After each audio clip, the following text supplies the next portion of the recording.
welcome back to Genshin Impact, and welcome back to Liyue Harbor!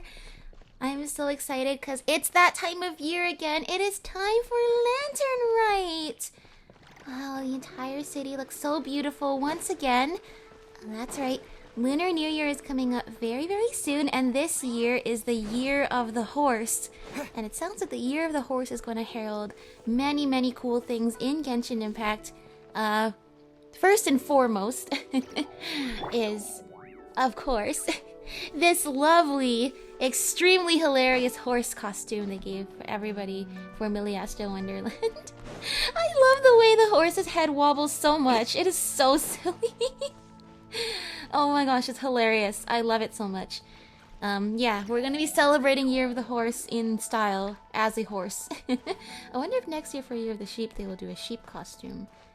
That'll be very interesting.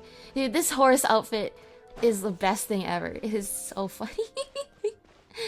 But anyway, Nodcry, these Nodcry updates seem to have been the season of heralding the arrival of many characters mentioned very early on in the game but have never been seen before. Like, you know, Varka, Alice, lots of characters we've only heard of until now, and we finally get to meet them. Well, it turns out there's another character that has been in the game since the very beginning, but only described in legend, who we'll finally be meeting, and that is the White Horse Adeptus, Zubai, who we will be meeting in this lantern, right?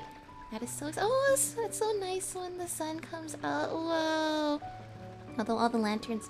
That's so eerie with the dragon spine nail back there. All the lanterns in the sky, that's right. The White Horse Adeptus was once mentioned long ago in one of the original texts that's been in the game since the very beginning. In fact, you know what? Let's read it together. This also was depicted in Zubai's character teaser. That's not the right one.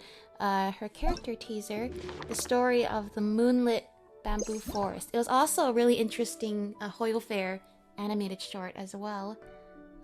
Let's see if I can find it and we can read it. There we go. Moonlit bamboo forest. It's a lot of reading. You guys want to read this with me? Yeah, we can read all of this. All right, let's see what we have from this first.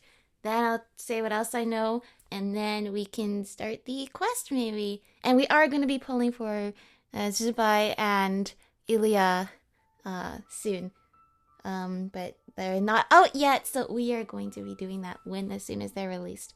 Alright, are you guys ready for Moonlit Bamboo Forest? Volume 1. Between the rustling emerald curtains of foliage, in a spot where the croaks of frogs and shrills of cicadas meet, lies a corner of the forest that is withered and dry, just near the wetlands beneath the mountain crags. The bamboo forest of Mount Chingsa is the verdant home of many fables. After a spell of rain, a cadence of drips and drops could be heard bouncing from the bamboo leaves and hollow bamboo stalks. Along a winding path between bamboo spires came a young boy. He swiftly made his way along the trail, climbing up the damp crags and running down its paved mossy course. The leaves of tangled foliage and vines strewn across his path brushed against his skin. The boy finally decided to stop for a rest at a dried and withering spot among the creaking bamboo of Mount Chingsa, tucked away below the mountain rock. The boy clearly remembered the village elder once saying that in the rainy season was the proper time for the fox to take its wife. Only the eyes of a child could ever see the fox's bride, crimson sedan chair, and its procession dancing through the forest accompanied by strains of music and thumping drums. The village elder also warned that kids mustn't approach any such procession. If you wander too close, the fox will snatch your soul away. That's what the village elder always said. What happens if your soul gets snatched? Asked one of the kids. Once the fox has your soul, your fate will be forever sealed. Perhaps they will use you for music in their processions, smashing you like a cymbal and beating you like a drum, horns blaring all around. There will be no rest for your soul. Ooh, spooky. The elder would never forget to pose as if she were beating a drum while she spoke, scaring the little ones all the more. As the boy grew older, he stopped believing the elder's silly fables. Following the Seely's wispy trails, the Seely mention, he passed through the green labyrinth, accompanied by the faint calls of foxes coming from the thickets along the way. Those crafty creatures hiding deep in the forest will seldom reveal themselves or their boisterous bridal processions to carelessly treading travelers.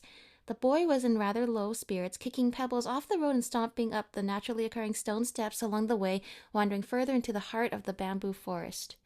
It is interesting he's following a Seelie, just like we have followed Seelie so many times looking for treasure too. And I think the Seelies play an important role in the story overall. And probably with this story as well. The village elder once said that this very forest was once an ancient kingdom conquered by the Geo-Archon. But what did the Geo-Archon look like? Did it have arms and legs or eyes like us? Or was he more like the stone beast found along the water banks? The herb gatherers that periodically set up shop in the city to sell their herbal ingredients would always bring tales of that year's Rite of Descension. Listening to their stories, one could only imagine the amazing scene of the Geo-Archon descending to the world. But of course, the curious kids could only hope to someday see the great Archon that had been revered for generations with their own eyes. Was the immovable Mount Chingsa a gift from the benevolent Geo-Archon? And were the decades of peace and the long lives that have been enjoyed by generations of people here preordained by the Archon? The answers to these questions lay outside the village, within the aging forest on the mountain. Bubbling with questions and expectations, the determined boy made his way forward beneath the scattered shadows of the bamboo leaves. Alright, so he's leaving the village. Volume 2. Lost among the green bamboo canopy, the young lad soon met an unexpected companion. "What's the matter? Are you lost?" The lad heard a gentle voice among the rustling bamboo stalks, speaking with a hint of sarcastic playfulness. The lad turned to see a slender woman garbed in white. She stood beside a clear, babbling brook with beads of water glistening on her woven rush raincoat, her golden eyes meddling with the rays cast through the forest by the setting sun. The village elder had said that there had once been white horses that would leap from clear springs to become adepti to assist the campaigns of the Lord of Geo, but no one had ever specified which spring or the honorable name of the illuminated beast that sprang from it. Besides, the woman that stood before him now didn't appear to be an adeptus. Apart from the piercing gaze of her golden eyes, I mean, you know, there's more to one than meets the eye sometimes. Furthermore, he had never heard of any adepti that needed to wear raincoats. "Well, if it isn't another fool." The lady garbed in white began to chuckle, squinting at her eyes with a smile. "Who are you calling a fool?" replied the young lad in a fluster. This was certainly no adeptus. Who had ever heard of an adeptus that would speak in such a deplorable manner? "I wish to embark on an adventure. I want to sail across the seas and witness the stone spears of the Lord of Geo for myself." All right, fair enough. Those are real. "You've only just embarked on your journey, and yet you've already fallen astray among the bamboo forest." The woman's reply was calm and even, a subtle smirk playing over her eyes. Already the lad found her particularly annoying. Okay, I'm guessing this is a different lad than the lad that she talked to in the character teaser. "I don't need your... there's no shame in being lost. Come, follow me. I will lead you out of here." The woman snickered and extended her slender hand toward the boy. Her white skin glimmered under the rays of the sunset that shone between the bamboo leaves. Thank you." The young lad took her outstretched hand. Her skin was cold and damp to the touch, much like fresh rain upon a mountain or dewdrops upon a bamboo shoot. The setting sun gradually disappeared behind the mountain ridge, and the afterglow in the clear sky above gradually grew dim. The village elder always used to say that once the warm glow of the setting sun fades, the cold and murky atmosphere of the mountain woods becomes a perfect breeding ground for monsters. These monsters are born from a past that is long gone, their spirits forming the resentment and unwillingness of the dead. Any bamboo they ensnare will dry up and die, and any person they ensnare will similarly grow weary and fade from existence. Sometimes they will even call upon passers-by to assist them with matters that they could not accomplish on their own, before leading them into a trap from which they would never return. Other times they would act as a guide for innocent travelers, leading them to a den of demons. So you see, little ones, you must stay vigilant and never let your guard down when you journey far from familiar soil. Thus would say the village elder, patting the kids on their heads as she finished the story.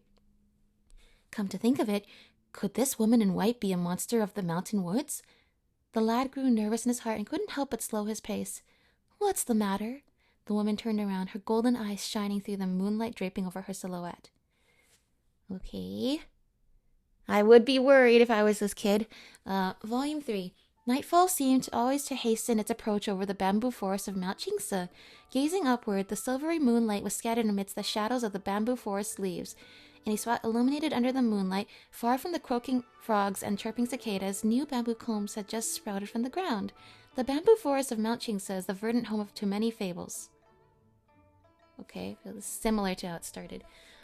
As night fell, the woman garbed in white began to recount many stories to the young lad. Ancient tales the lad had never heard of before. Alright, here we go, the important part. Well, it's all important, but this is the part that we might recognize here. Long ago, 3 bright moons once hung high in the night sky. These 3 moons were sisters, their years numbering more than those of the Geo-Archon and their year of birth predating the very bedrock upon which Liyue Harbor now rests. The moons were daughters of prose and song, sovereign over the night sky.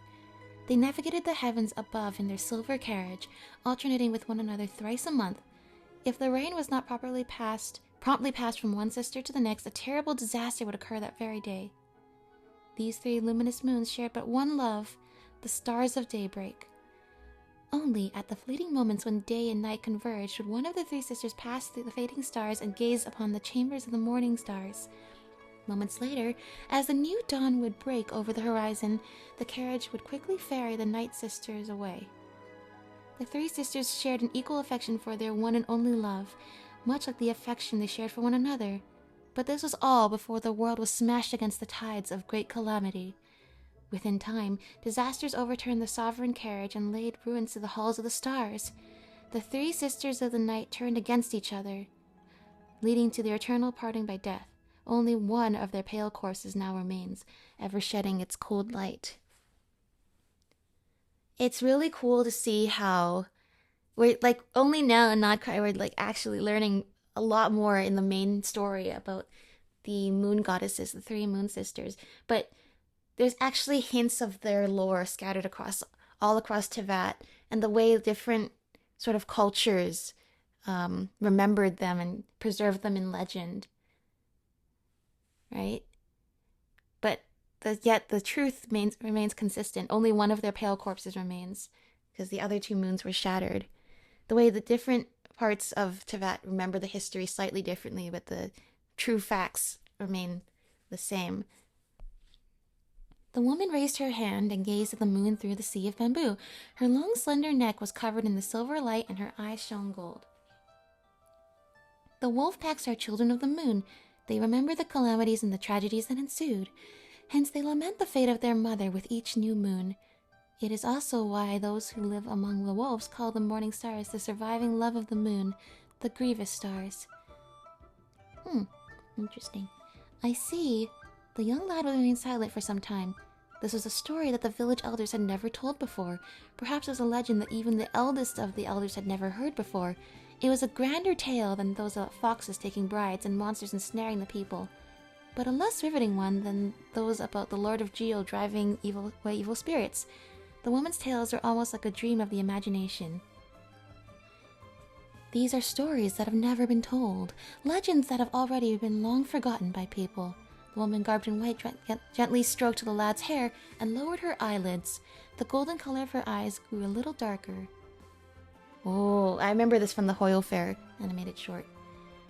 Before the ancient immortals established the universe, there were gods that wandered across the lands. It was at this time that many of the Adepti came into being. But what about before then?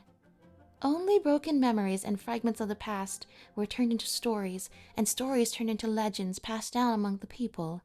Even the deities and Adepti would feel sentimental upon hearing such ancient memories that surpassed the mortal world. The woman let out a long sigh and turned to find the young lad fast asleep. Unbelievable! With a weary smile, she took off her raincoat and placed it over the young lad. That night, the lad dreamt of 3 moons in the sky, and the silver carriage stopped before the gates of the stars. As day slowly dawned, the young boy was gently awakened. Daybreak's light silhouetted the white mist that shrouded the bamboo forest of which the ghostly foxes were told. The vapor seemed like a horse tail, as it billowed this way and that. The woman held his hand, and together they walked toward the place where the sun pierced through the woods. They turned left, then right, passing through undergrowth teeming with insects, clambering over slippery moss-covered stones, scaling down a gorge hidden by the shadows of bamboo trees. All the way she led him till they arrived at the exit of the bamboo forest. "I still don't know who you are, or where you're from," said the boy, for the previous night's story had yet to leave his mind. The woman turned, and with her back to the morning light, her eyes shone gold. But she merely smiled and said nothing. Many years later, the boy, who was a boy no longer, would remember that moment, and he would understand. The gap between them was as a yawning chasm. His fate was to leave his home and go to Liyue Harbor to seek the riches the Geo Archon bestowed upon him. Hers, then, was to hide herself away from the majestic, kindly gaze of that great Lord of Geo, and protect those ancient tales that she was beginning to forget. So, the boy and the white-clad, golden-eyed woman were parted. He would pack his things and head for that thriving port city, while she stood silently at the boundaries of the bamboo forest. For in her bewitching eyes she seems to have already foreseen the young man's fate, that someday when he was old, tired of the sea and the waves of life, he would slowly return to this mountain village, and there he would live out the rest of his days. In the dawn's glow, the boy heard a whinnying cry that then grew distant. He turned and looked, and there was nothing behind him but a single strand of hair that had come to rest on his shoulder. And that is the story of Moonlit Bamboo Forest. Ooh! Yeah, that's right! Serene moonlit nights. Look at all these primo gems! Adding to our Zubai and Ilya fund. Oh, and you know what else? I'm recording this on February 1st. And recording this on February 1st means we can now get all of the Stardust fates. Yay! That is so good. So, what have we learned about Zubai so far? She is the White Horse Adeptus that was mentioned in that story. So she's been in the game since the very beginning. In her character teaser, she tells the story of a realm or nation that predates Liyue Harbor. Oh, horse? Horse waving at the camera. Called Long Gone, which was a realm that appears that she had once watched over. But that realm worshipped the Moon Sisters. Eventually, the Moon Sisters, of course, perished. 2 of the moons were destroyed, and that realm fell to ruin. Zubai, or it was the Adeptus envoy who protected that realm, tried to help some of the people escape and find a new place to live and form a new nation. But for that, she was punished by the heavens and was sealed away. So what I've heard is that Long Gone is where the chasm is presently, and thus the nail that's in the chasm must have been the nail that destroyed that civilization and punished them. So yeah, a lot of punished civilizations, Dragonspine or, Salvandognir, Long Gone or the Chasm, the Night Kingdom in Natlan, the people of the Goddess of Flowers, or I can't remember exactly, here in Sumeru, and the people of Surumi Island down in Inazuma, all were punished with nail, which is quite harsh, if I do say so myself, which I do say so.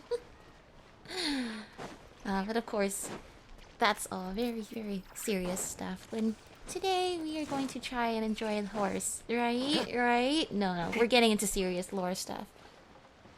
It's pretty significant, and I wonder if they really must have planned this from the very beginning, because Year of the Horse falls in the same year of Nodcry, which is the year they're introducing all the lunar reactions. And Zubai uses a moon wheel because of her connection to the moon. Go to Liyue Harbor, the realm of clouds. The trailer is saying, legend has it she even lived on the moon. She was born on the moon. What is her connection to the moon? She's said to maybe even be older than the Geo Archon himself, and we already know that Zhongli is like 6,000 years old. Zubai is supposed to be around the age of the 3 Moon Sisters, so that must be very, very, very old. What do you have to say, Zhongli? The White Horse. An old acquaintance, and one I haven't met in a very long time. One laments spring nights, how short they last, and autumn days that quickly pass. A steed that bolts and swiftly flees. A candle shivering in the breeze. That was very, Very poetic indeed. Every Oh, sorry, Zhongli. Alright, without further ado, let's get started with today's Lanternlit! Dry it till night. Shape and bend it nice and tight. Yeah, that rhymes too. Cross the strands to form a pattern. Coat in silk and you have a lantern. Oh, that's actually so cool. How they keep like the rhyming structure to keep it like in the, I guess like a kind of keeping the Chinese poetry format, but doing it like in English. That's how you remember how to make a show lantern. Did you get all that, Chi-Chi? Morning, split bamboo, traveler. Yay, it's us! Then get silk, make Paimon. Oh, it's Paimon, it's us! What? No, that doesn't even rhyme. Look, it's them. Oh. Hey, whoa, traveler! Paimon, you're here! Happy lantern, Rite. Happy Lantern, Rite! What you up to? I'm teaching Chi-Chi to make show lanterns. It's a real test of finger dexterity, so it'll help keep her nice and loose. Yes, I do finger exercises. That's really good. That's healthy. Be nimble zombie. Which is good. It keep your body still able to be moving and dexterous. Wanna try too, you two? Thanks, but I already know how. Thanks, but I prefer to buy them from Granny Shan. Yeah, that one. Oh, okay. Well, we need a whole bunch this year so it doesn't get too dark at night. Yeah, you can buy thousands of them. Poor Granny Shan, though, if you buy thousands of them, how many does she have to make? Does she hire any workers to help? Too dark? What does that mean? Dr. Baiju has patients who got hurt walking at night. Oh no. The moon disappeared, so it was too dark to see. The moon disappeared? Do you guys happen to be talking about when we brought the real moon into the sky to replace the fake moon?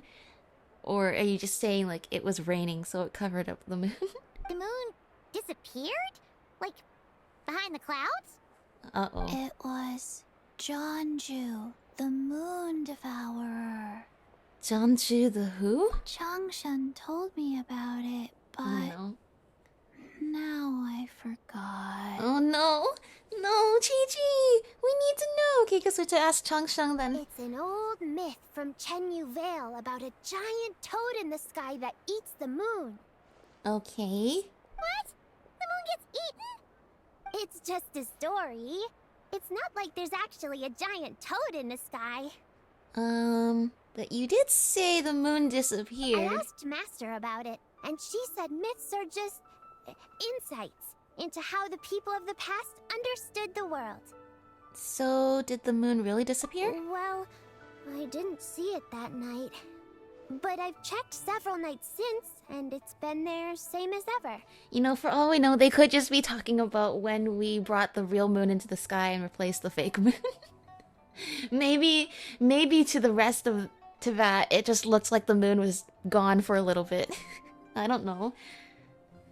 I would think the moon would be brighter than ever, but I don't know how things work with a fake sky and all. It's actually really, and there's so many questions, like what lights up the moon from within a false sky? Is there a fake sun? I mean, there is a fake sun, I presume, too. Does that fake sun illuminate the real moon? I don't know how this all works. According to Chi-Chi, though, the Ministry of Civil Affairs sent someone to do some kind of serious investigation. So, I don't know. Maybe something did happen. The Ministry of Civil Affairs? This is starting to sound bad. Yeah, this is starting to sound quite serious. It's okay. You can fly. Even if it's too dark, you won't fall and get hurt. Aw, thank you, Chi-Chi. Yes, that is so true. I don't think that's what Paimon's worried about, but we appreciate that. Yeah, exactly. So turn that frown upside down, Paimon. Or someday you'll get a whole bunch of wrinkles and wake up looking like an old granny. Yugui! What? Okay. No more frowning. The traveler can't fly. He can still fall and hurt himself, right? He used to be able to fly, so he better remember how he can fly really fast. Don't worry. That's what the shout lanterns are for. As long as we make enough, Yeah. Liyue Harbor will never go dark. Yeah, and there's the giant lantern too. Oh, right. I almost forgot. Look, this year's Grand Lantern commemorates the Adeptus who guards the moon. With her watching over it, the moon will be safe for sure. Ooh, I hope so. Tell me more about this The Adeptus. White Horse? Wait, so that's the White Horse Adeptus? Yeah. Legend has it she used to live on the moon. So if it were ever in danger, I'm sure she wouldn't just stand by and watch. Yeah. We've heard of the White Horse Adeptus before, but we never heard the part about her living on the moon. Probably because it's a folk legend from Chenyu Vale, so not a lot of people know about it.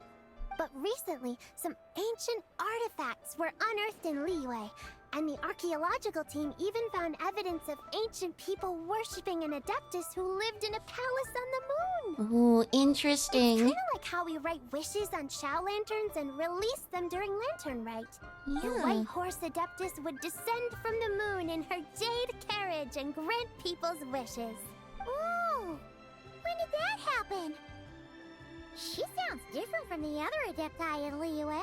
Yeah. It must have been a super long time ago, because even Master barely knows anything about this Adeptus. Whoa. So Madame Ping has never met the White Horse Adeptus either? Nope. Kinda unbelievable, right? Yanfei said the White Horse Adeptus might even be a made-up legend. Just like Maybe. Danju the Moon Devourer. Maybe. Wow, even older than all the Adepti we know. Yeah, a made-up horse and a made-up toad. You're mistaken, children. The White Horse Adeptus really does exist. Oh? Oh, Mr. Liu from the Baiju Guest House. But how do you know that for sure? Have you ever wondered how the guest house got its name, Yao Yao? Oh? Baiju... White Colt. So, Oh. it's named after the White Horse Adeptus? That's right. And that's because one of my ancestors was once blessed by the White Horse Adeptus. Wait, really? Tell us more! Tell us more! Tell us more. It was a long time ago, when this ancestor of mine was still a young girl. She was out gathering herbs and accidentally fell off a cliff, but the White Horse Adeptus rescued her. Oh, that must have been the child that we saw in the character teaser. Oh, that's it? Paimon was expecting something a bit more... special? We've heard a What whole do you bunch mean, of stories like Paimon? that before. That is so special. Patience, young one. Let me finish. After the White Horse Adeptus saved my ancestor, she told her a story about the moon and the ancient kingdom of Langan. This is awesome. He's gonna summarize the character teaser even better than I can. My ancestor was so captivated that she completely lost track of time. So much so, in fact, that when she returned to her village, she found nothing but a desolate ruin in its place. They say that one day in heaven is 100 years in the mortal realm. It was as if, without her knowledge, countless years had passed in the mortal world. Huh? That's terrifying. The most extraordinary especially for part humans. of all is that it turned out to be a dream. When she woke up, she found herself at the bottom of the cliff, right where she had fallen. Okay, this is literally the... Yes, this is the summary of the character teaser. But what does this all mean? Other than her medicine basket, now filled to the brim with rare herbs, it was as if nothing had happened. Until out of nowhere, a horse's whinny echoed through the air. And when she looked up, she saw a pristine white horse leaping over the cliff. Wow. A white horse leaping over the cliff. Wow, that sure is a crazy story.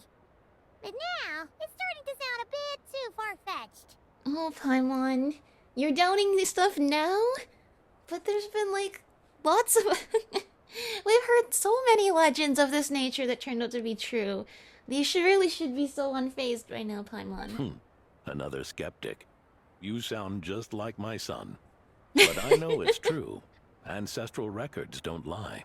You sound just like my son. I love the way he says that. Wait, so your son doesn't believe it happened? Don't get me started. Not believing is one thing, but he even wants to change the name of our guest house.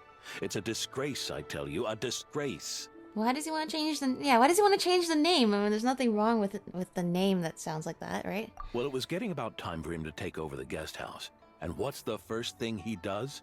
Starts going on about how the name doesn't attract enough customers and how we're losing business to Wangshu Inn. Hold on.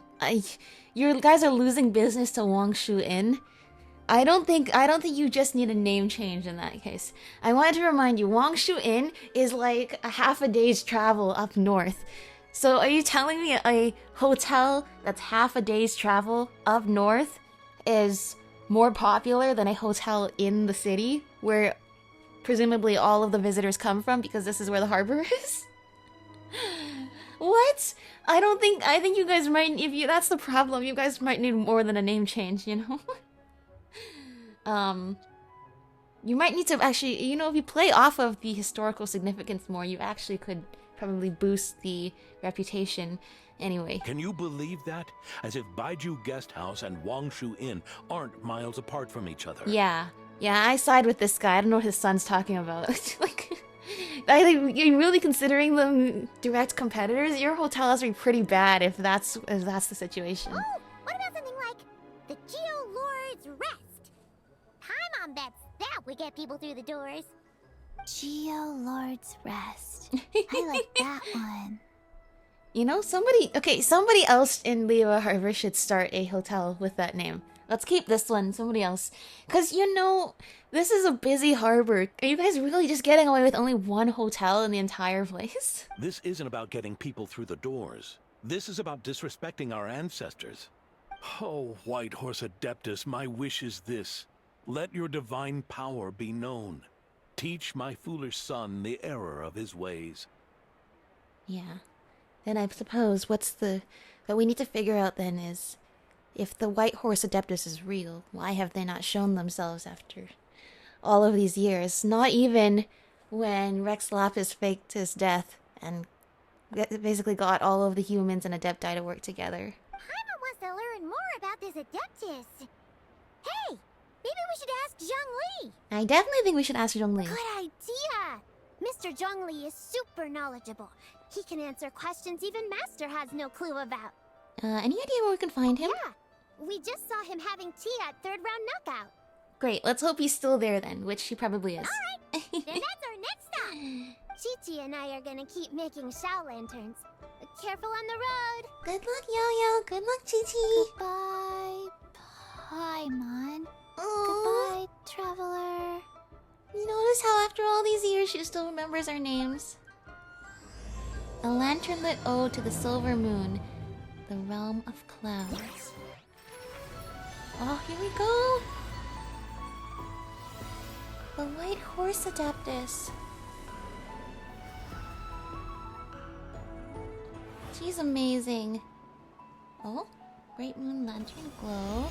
Okay, that's the main quest. And we have all of these cool things we can try. These events. We have, okay, these are all the events. I hope I only see 3 of them here.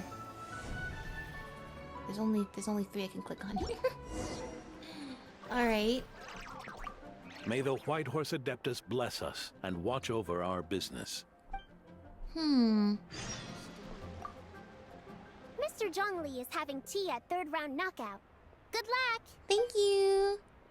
I'm glad we're starting off by going to Zhongli and not like running circles Morning. looking for... Split bamboo. Traveler. Oh no. Oh I got no, it Gigi. wrong again. She still remembers us. I'm glad we're starting by talking to Zhongli. We're not like running circles around looking for other leads. Yeah, but I had something I wanted to say. I totally forgot what it was. No! It was probably important too. I don't remember. I don't remember. Or do I remember? It had something to do with Jibai and the lore. But... Oh! Zhongli is not here! But we have other friends here! Oh? Oh. Curious. Impressive, right? What has got you guys all impressed? What's with all the commotion over here? Oh, Traveler and Paimon! Perfect timing! I have something amazing to show you! Long time no see! What is it? Huh? Huh? Heart of the Moon is blacked out! Was it really eaten by a giant toad? That looks like an eclipse. Except there's no other celestial body that we know of that should cause an eclipse. I didn't expect you to know the story of Jonju the Moon Devourer, Paimon. Don't underestimate Paimon. She learned a whole bunch of things in Sumeru. But Jonju the Moon Devourer is a Liyue legend. So? Knowledge knows no borders, so... There. Yeah, that's right. What Paimon said. You're right about that, Paimon. But this dark circle doesn't look anything like a toad to me. A toad's egg, maybe? But that's about it. That's a really good picture you guys Wait, had. Traveler! You've been in Nodcry, right? The people Yeah. that worship the moon goddess? So you should know what's going on here. Well, this didn't happen in Nodcry. We definitely blasted a hole through the sky and brought the moon through it. But this is not how it looked. Really? Not even in a place where people worship the moon? But there's a celestial phenomenon called a lunar eclipse. Yes, this is something Ether should know from, you know, traveling through to other worlds and stuff like that. Oh yeah! Master told me that the tale of Jianzhu, the Moon Devourer, was how ancient people explained a certain celestial phenomenon. But what is it exactly? Some kind of omen of disaster? Nope, just a natural phenomenon. But this lunar eclipse seems different. Yeah, we haven't seen any lunar eclipse here, and more concerningly, we've never seen any two celestial objects that could cause a lunar eclipse. Maybe a... Well, I don't know. You think it's a... Well, actually, no, I take that back. There's the sun, there's the earth that Teyvat is on, and then there is the moon. So yeah, okay, fine. I guess you do have enough celestial objects to create a lunar eclipse. However, there's still something odd about this, you know? No, technically, now that I think about it, there aren't... Well, because I still don't know if the sun is real or not, so... So that's... yeah. How so? A lunar eclipse usually starts from the outer edge. Oh, but in this picture, the moon is being covered from the center. So this can't be a normal eclipse. Yeah, in this picture, it actually does look like something took a giant bite out of the moon. Then, it's still an omen of some impending calamity? You know, I think we can't rule that out. We never said that! Where did this picture come from? Ugh, some crazy customer left it at the restaurant. Just thinking about it gives me the chills. Who's the crazy customer? Oh, we're gonna get flashback. Attention, everyone! As the auspicious festival season approaches, I have an announcement to make. I, Lu Xiong, am on the verge of becoming one of the most renowned archaeologists in all of Liyue Harbor. No, scratch that, in all of Teyvat. Lu Xiangxiang, are you related to Lu Wang, who's the other guy we talked to? Even though I never trained at a prestigious academy, I've still managed to dig up tons of treasures. And I understand practically a whole dictionary's worth of big words, too. Yeah, okay. Like my pops always says, no pain, no gain. And I haven't had it easy, that's for sure. So, it's definitely my turn to make a name for myself. Okay, let's What's get the to deal the... with her? Yeah. No idea. Maybe she ate a bad batch of perch stew? What? You don't believe me? Well, you haven't said anything yet about what you actually discovered. I'm telling you, I dug up treasures from the ancient nation of Longan. I even got a picture of Jonju devouring the moon. Wow, wait, hold on. That picture was from the time of long gone? But were their cameras even good? actually, why am I questioning this? Here, I was gonna say, were their cameras even that good back then? But then I realized all the ancient civilizations back then had like technology that's way better than technology people have now. So yes, it's actually possible the pictures they took were that good, and if the photo was well preserved in archaeological site, then yeah, I guess you can. I guess I can see this being a real thing. It's just this is not something we experience in our lives where we see evidence of ancient technology, so it's hard to have anything to compare it to in the real world. Long gone? Jeonju? What is she even talking about? Sounds like she's a few perches short of a stew, if you know what I mean. What? That's you just said that, albeit slightly differently. So what if blackback perch stew is my favorite? Stop talking about me like I'm not here. Yeah, you probably shouldn't say that stuff aloud, guys. Whoa, what are you doing? You're just a stupid, ignorant man, and I'm gonna kill you. Uh-oh. Young lady, you need to calm down. Oh yeah, Shenhe is here to save the day. What? Shenhe works at the So restaurant now, you're right? looking down on me now too? How about I take you both out then? How does that sound? This is a place for dining. You notice If her you wish eyes to gone, take like- me out, you'll have to do it elsewhere. Around her eyes, it's all purpley. Don't act like you're better than me. Like she has eyeshadow, You but know not. who I am? Oh, well, that was the I'm end she did. about to be the most famous archaeologist in all of Liyue. No, Tevat. Okay, so specifically the thing about saying I'm going to kill you, I'm thinking she might be possessed by something. Show me some respect. It's respect you want? Very well. For the sake of the other customers, we'll do this your way. Alright, well, thankfully Shenhe is here. So Shenhe started the fight? No, Shenhe did not start the fight. The other lady clearly wanted to fight. She had no choice. The woman pulled a shovel out of nowhere and started going crazy. Flipping Yeah, tables I don't left think and Shenhe right. was the one who started She that even fight. injured 2 other customers. I think it's grateful. We should be grateful that Shenhe actually works for the Wanmin restaurant now. Shenhe did what she had to do to restrain her, then took her to the Ministry of Civil Affairs. Guys, the way she was talking, I definitely think she sounds like she was possessed by something. Maybe she is an archaeologist and she uncovered like a Pandora's box of something in Long Gone. Thank goodness Aunt Shenhe was there. Or who knows what might have happened. Yeah.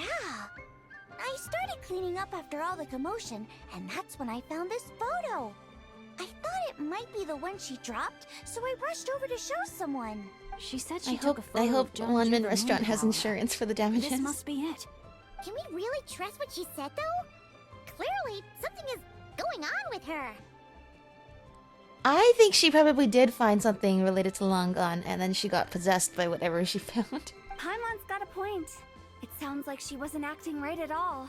How do we know she wasn't possessed by some kind of evil spirit? I think she is definitely possessed by some kind of evil spirit. The question is there some veracity to the things she was saying? Aunt Shenhe would have noticed if she was possessed. Oh, yeah, you're right. All right. But what That's about the part true. about Long Gone and the treasure she found? What about it? What if she raided a tomb and dug up some super special relic, then got herself haunted by an ancient ghost? What if?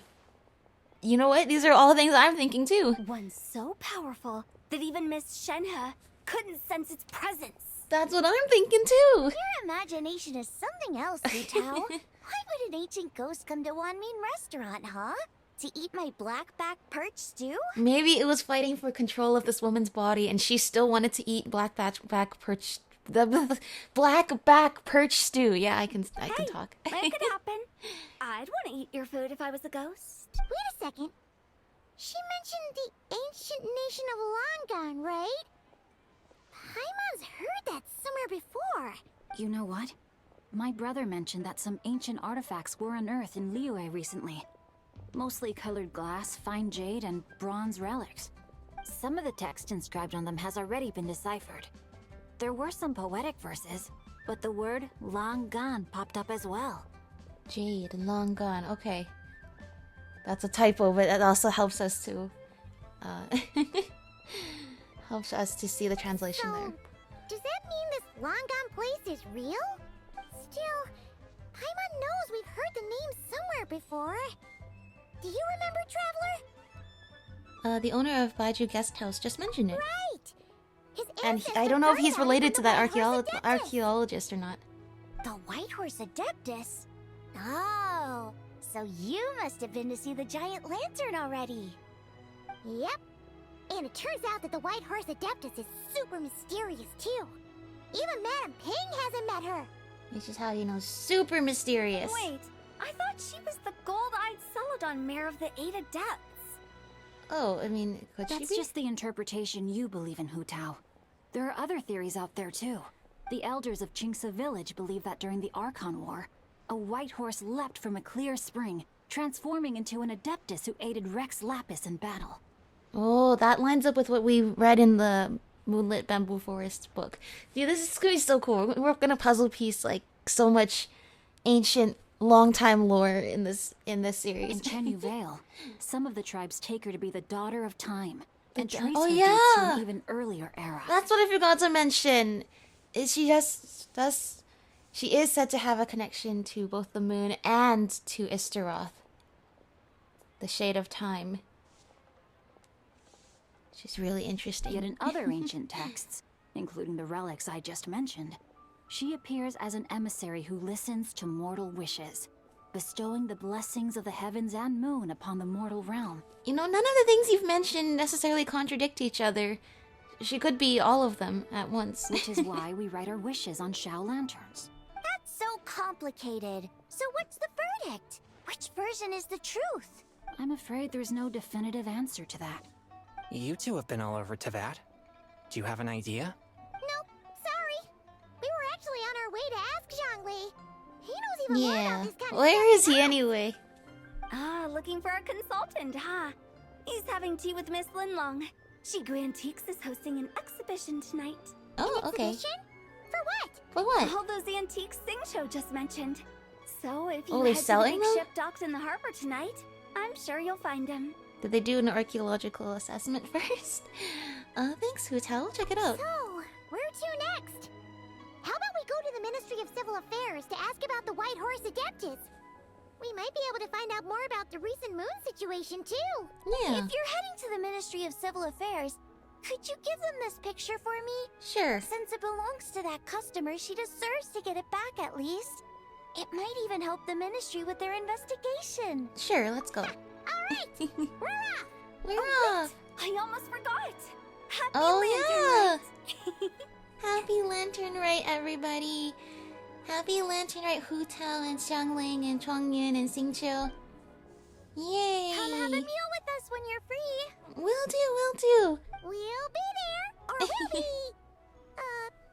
square. Oh my gosh, it's so nice to see our friends at least once a year. Thinking about it now, could it be possible that photograph was a fake? You're only thinking about that now? I mean, I think you guys should have thought of that possibility much earlier. I think you guys should assume it's fake, and then we're trying to work to prove it's real. A fake? You mean like the customer fabricated it to gain academic recognition? Nice one, Changyun. I never even thought of it like that. How about we go check out that place tonight? I know exactly Oh my where it gosh. is. All right. I'll get scolded if I get home too late. It's okay, Live a little, you're an adult. Xingqiu. You act like this is a first for you. Worst comes to worst, we'll get Xiangling to cook you something delicious, okay? Well, when you put it like that, I suppose it's worth the risk. You guys are so silly. I'm so happy to see this friend group You were reunited. just waiting for the promise of free food, weren't you? Fine. It's a plan then. We'll meet up tonight. Okay. So what I'm wondering now is, this photo was on... This photo belonged to the lady who was talking about finding ancient artifacts and proof from Langan and Zhangju the Moon Devourer. So is this photo from that time period, or is it from recent times? Because if it's from that time era, wouldn't it be, you know, that moon problem's a problem, at least depicted in the photo, might have nothing to do with the moon phenomena that Yao Yao and Chi Chi were talking about earlier? Or is that photo from present times, in which case, is it just coincidental that, oh, it's our friends? Is it just all coincidental? Horse, you must tell us the answer! And your grandfather is of the same opinion, Miss Lanyan? Yes. On Lanternlit, the moon shall go dark. That's what the signs are indicating. Okay, so this is probably modern times. Celestial observation isn't Grandpa's strong suit. But he discussed it with several other elders from our clan, and their conclusion was the same. It's consistent with the information we've received from other sources as well. You mean the whole thing? About the legend of Jonju the Moon Devourer? Happening in real life? Oh my Yes. gosh. That's one of them. So it's true. I thought it was just a rumor. It's true. But right now, the bigger issue is that all our sources indicate the phenomenon's gonna happen again. I'm not sure this bodes well. Let's remain optimistic for now. We're making progress interpreting the artifacts, and Ganyu is consulting with the Adepti as we speak. Besides, apart from the incident at Wanmin Restaurant, there haven't been any other moon-related disturbances. Ningguang, Keqing, and Lanyan! You're all here! Yay, you're all here! It's really interesting also because I feel like every year the Lanternlit, the main Lanternlit event anyway, doesn't really tie in with the rest of the main story, which makes sense, of course, because we're coming back to Liyue after we've been journeying to other nations. But now that we're talking about the moon, there is like this really distinctive tie between Liyue and Nordkrai. Isn't Liyue, like, Liyue is moon, right? Just like in Mondstadt, that also means Moon City, right? So actually Mondstadt and Liyue have already in their names connections to the moon. And so going to Nordkrai, we're probably going to see some of that, what we learned in Nordkrai, actually be super important to what we're learning here in Liyue. Oh, Traveler! And Paimon! It's been a while. Happy Lanternlit. Happy Lanternlit! Yes! Happy Lanternlit. What brings you here, though? I thought you'd be in the harbor enjoying the Shao lanterns. You're certainly not the type to visit Yujing Terrace for no reason. Alright, call out. Is there something I can help you with? What? We're not allowed to just drop in on our friends during the festive season? Yeah, that's what I mean, that's what I'm thinking. You can't just say hi. I was only teasing. You're welcome to visit us anytime you wish. Happy Lanternlit. Happy Lanternlit. And about all the moon business you were just talking about? We have something to show you. Here, take a look! Whoa! We got this from Something Xiangling. really did take a chunk out of the moon. Someone managed to capture a picture of it. Is this Jonju, the Moon Devourer, then? Even though we confirmed this event took place, I still can't quite believe what I'm seeing. Okay, so they confirm it. Where How did you get this confirm? picture? Without the picture. But anyway, okay. From Xiangling! She found it when she was cleaning up after that customer caused a scene. She thinks they must have dropped it. Wait, is this Chuang Terrace? Yes? Is something wrong? No, it's just where I'm from. It said that Chuang Terrace was where the ancient people of Chenyu Vale communicated with the heavens. Okay. Well, that lines up because we know that when we did the... Oh no, now you're quizzing me on World Quest stuff again, even though I did the entire Chenyu Vale World Quest with the goldfish lady, whose name I already forgot. Didn't we go up into the heavens from Chuang Terrace in that quest? And in this picture, the moon happens to be right above Chuang Terrace. I was just surprised, that's all.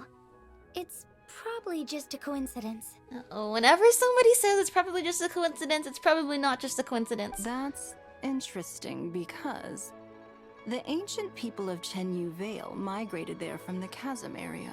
The Oh? chasm? So, that place is involved too? According to our investigation, that customer you just mentioned, Lu Xiangxiang, her father and grandfather are merchants in Liyue Harbor, and her mother and grandmother grow tea in Chaoying Village. Okay. A few days ago, she left her home in Chaoying Village to join a civilian archaeological team funded by Hoishan Hall, and ended up excavating some artifacts in the chasm area. These artifacts were then entrusted to Shigu Antiques and are set to be featured in an upcoming exhibition. Then, of course, the incident at Wanmin Restaurant occurred. We suspect something happened during the excavation that left her with quite the shock. Yeah, And something now, definitely happened to her. it seems like she also went to Chuang Terrace and took that picture of the moon disappearing. The chasm, Chuang Terrace. Things are getting pretty complicated. Not to mention, those places are actually pretty far apart to travel on foot. But yeah, definitely something happened to her at the chasm, and probably started filling her brain with information and made her go all the way to Chiwang Terrace to take the picture, and then come all the way back to Liyue Harbor to show it off to everybody. How's she doing now? She's not in a good mental state, so we took her to Boo Boo Pharmacy to get some help. Okay. Why don't you come with me to check up on her? At this point, you seem invested in this case too. Yeah, gladly. Then let's head there now. Awesome. You remember... Hold on, we'll talk to these two. Now that I see this picture, it looks less like a piece of the moon was eaten, and more like something is obscuring it. Yes, you guys are understanding what an eclipse is. But what sort of thing could block out the moon? Well, if it really is a lunar eclipse and it's just the Earth using the sunlight to block out the moon, that's a pretty natural phenomena. I just worry it could be something else. Hey, you remember at the beginning I was like, oh, great, we're just gonna go ask Zhongli. I'm glad that we're asking Zhongli right now instead of, running circles around the place looking for answers. And now look at us. So we're still running around all over the place looking for answers instead of talking to Zhongli for the answers. Madam Ping. Oh? Why, hello, child. Though flowers bloom, yet always fade, but people go yet return another day. I just knew that you'd be back to see me before long. Oh, do you not have a new... You don't have a new Lanternlit dialogue? Oh. One day. I mean, I think 1 year she did have a Lanternlit dialogue. I mean, one day, maybe she'll be more than just an NPC standing there. But yeah, we're still running circles around the place trying to get answers before meeting with Mr. Zhongli, which is exactly what I was trying to avoid. Oh, there's Baizhu. I was like, oh, it's only... Wait. Oh, and the Traveler and Paimon are here as well. What a pleasant surprise. Happy Lanternlit. Happy Lanternlit! I hope we're not interrupting Dr. Baizhu. Not at all. I assume you're here to see the patient? Unless it's urgent, however, it would be best not to disturb her rest. Is her condition that bad? It's quite unstable. She's even more agitated than when she first arrived. And she refused to cooperate when we tried to check her over. Okay, so nothing seems to have healed her condition so far. I had no choice but to prescribe a calming draught and to have her rest for 2 days. So she's getting worse? That isn't the news I was hoping for. It's just a precaution. Based on an earlier conversation with her, it seemed more like a fixation than anything else. She hasn't lost her mind. That's an right. obsession. When we asked about it, she kept insisting she was going to be famous, far and wide. Well, it might not be far and wide, but she certainly made a name for herself around Yujing Terrace. Even some of the Qixing know who she is. Have you ever seen something like this, Baizhu? Not often, that's for certain. From my initial assessment, the patient appears to have experienced some sort of shock, and whatever it was seems to still be haunting her. But what could have caused such a thing? The relics from the chasm? Or the moon above Chuang Terrace that night? Come back in 2 days, and you might just have your answer. Okay, that's pretty confident of you. I suppose that's all we can do for now. We'll take our leave then, Dr. Baizhu. Of course. If you need anything else, don't hesitate to stop by. The mystery deepens. Speaking of those relics from the chasm, aren't they being featured in an exhibition tonight? The walls have ears. Isn't this back when the Liyue Art Conquest and Child was like, alright, you were listening in on them? And then, like, the Fatui agent, like, tells him everything that we were talking about with the Exuvia. It's funny what I do remember. Obviously, it's the Archon quests that leave a big impression. That's right. Are you planning to attend? We're looking for Mr. Zhongli, and so far the quest actually does have us running around in circles looking for him. Yeah, we wanted to have a talk with Zhongli anyway, and now Paimon's even more curious about these relics. Would you like to tag along?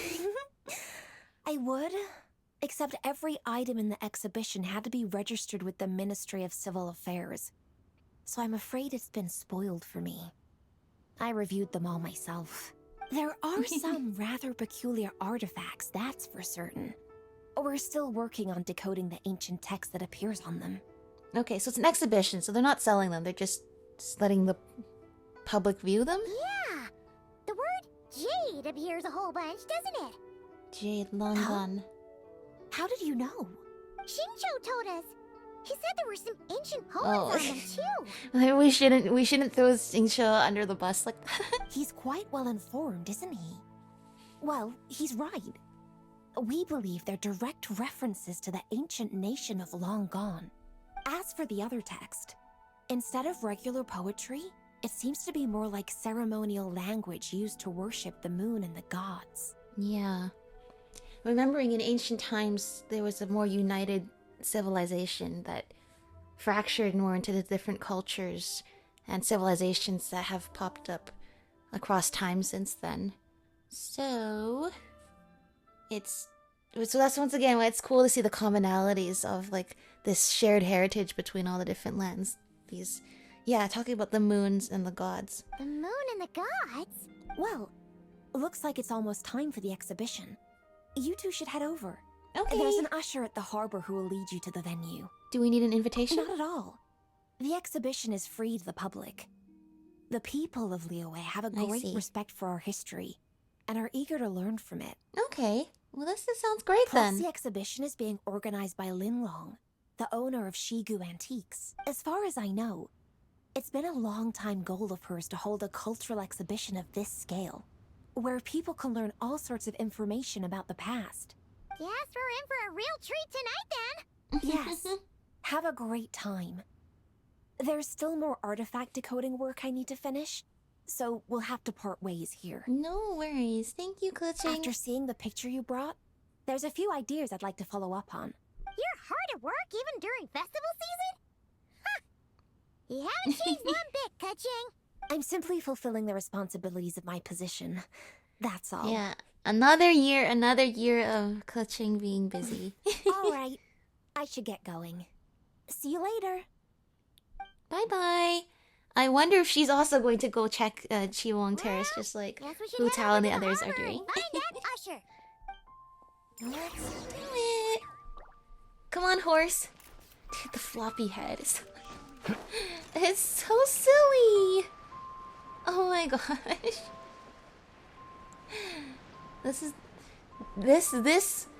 This outfit makes everything about Millie Astro Underline worth it.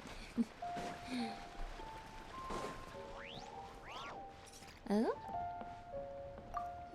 Ah, here for the exhibition? I can take you aboard. Yes, After please. Oh, it's on the ship? How does this work? Zhongli, are you here? Whoa! Look at all the antiques on this ship! It's almost too much to take in! I know, right? Keep an eye out for Zhongli. Yes, Ether has priorities. Greetings. I trust you've been well since last we met. We didn't even have to look for him! Hello, Zhongli. Aha! Speak of the devil! You're right where Hu Tao said you'd be! So, Director Hu gave me away, did she?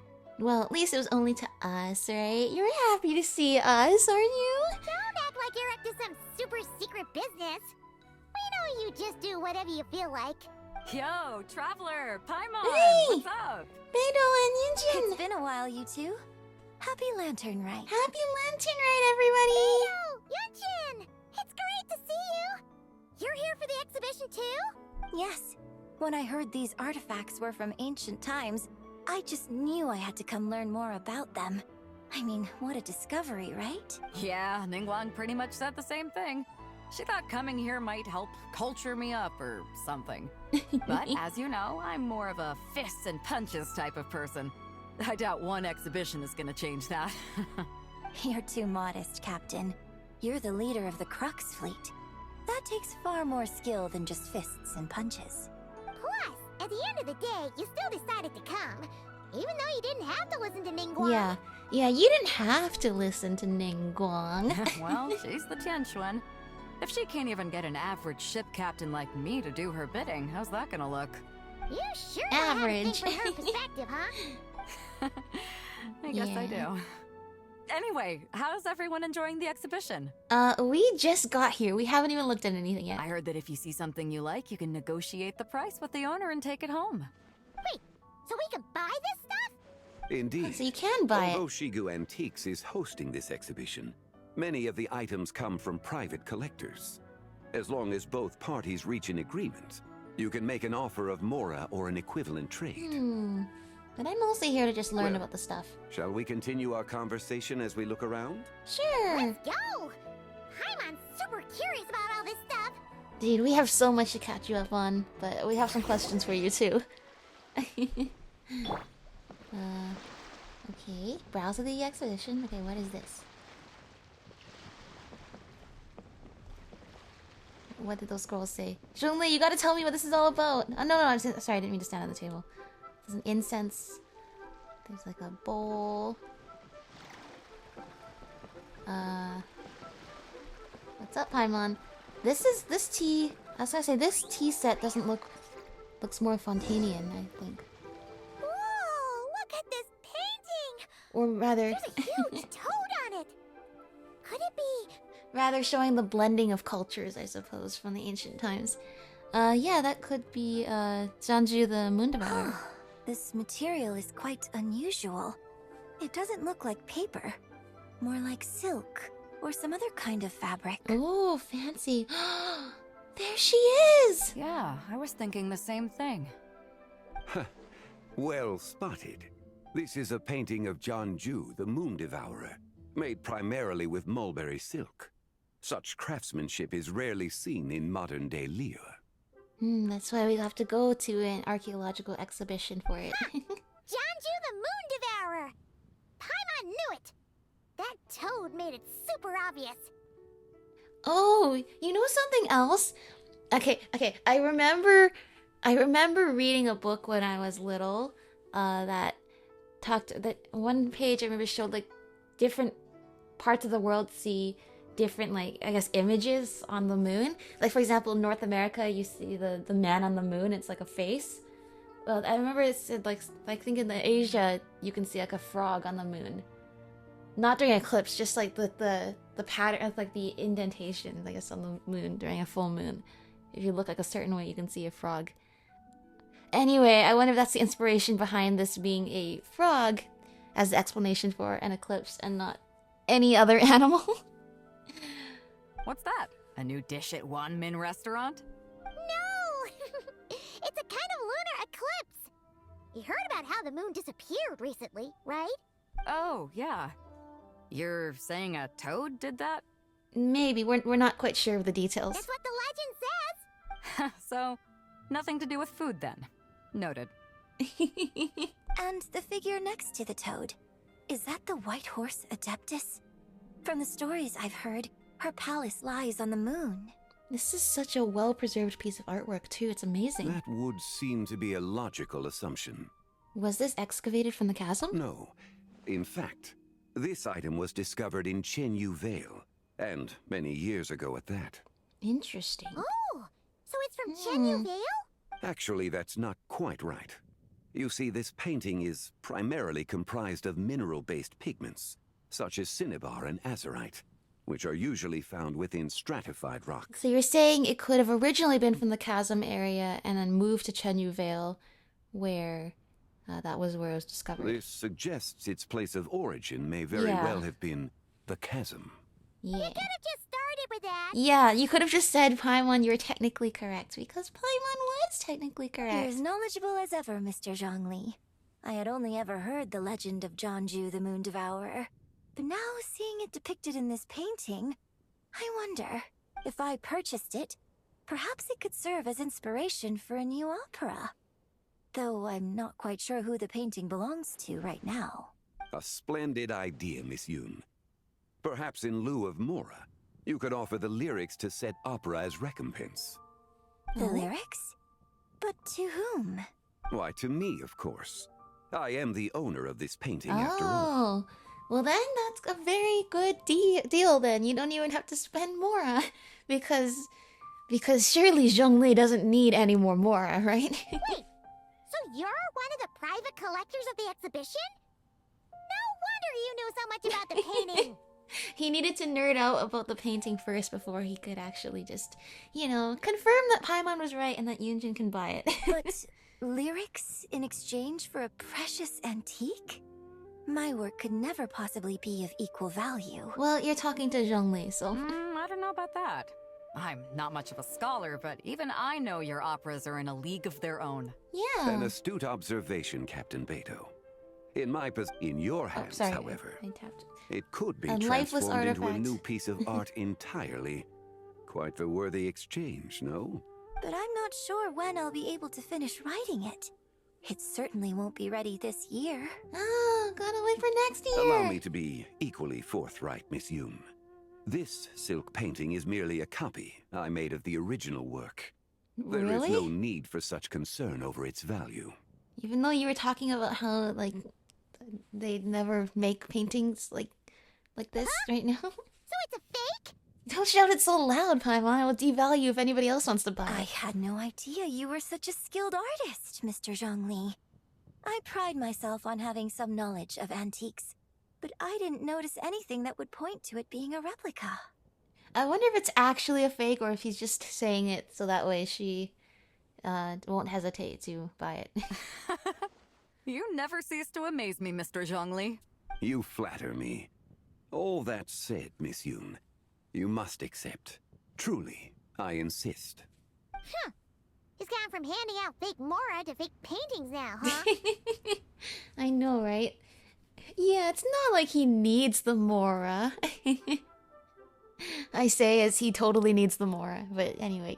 Your kindness is impossible to refuse, Mr. Zhongli. But he is a man of Rest culture, assured, first and foremost. I'll be sure to return the favor. I shall look forward to it. I shall look forward to it too! Man, that was quite the find. I should buy something too, if only so I can show it off to Ningguang. Let's keep going and see what we can find. I hope it's not Zhongli owns the entire collection. What if it's Zhongli owns the entire collection? This bronze war chariot is really something. This was in the trailer. It must have quite the story behind it. I've never seen anything like it before. Do you know what this is, Zhongli? Ah. I heard from Miss Linlong that a carriage made of Celadon jade was unearthed in the chasm. A copper Jade, canopy, wow. a body adorned with No, flowing the clouds and geometric horse on the top patterns. there. Yes, this must be the one. A precious piece indeed. This thing's gotta be thousands of years old, right? Crazy to think people back then were capable of such intricate metalwork. I know, right? It's like us marveling at Stonehenge or the pyramids or the Great Wall of China. Like, how did you guys all build this stuff without the tools that we have in the modern times to build this stuff? Too often we view the past and future through the lens of the present. Objects that fascinated us as children seem crude later in life. And that's only after a few decades or so of separation.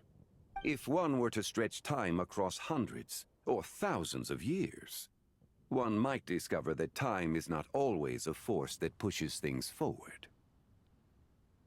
Interesting that it's looking at the moon and he mentions time when we know there's a connection with the shade of time and...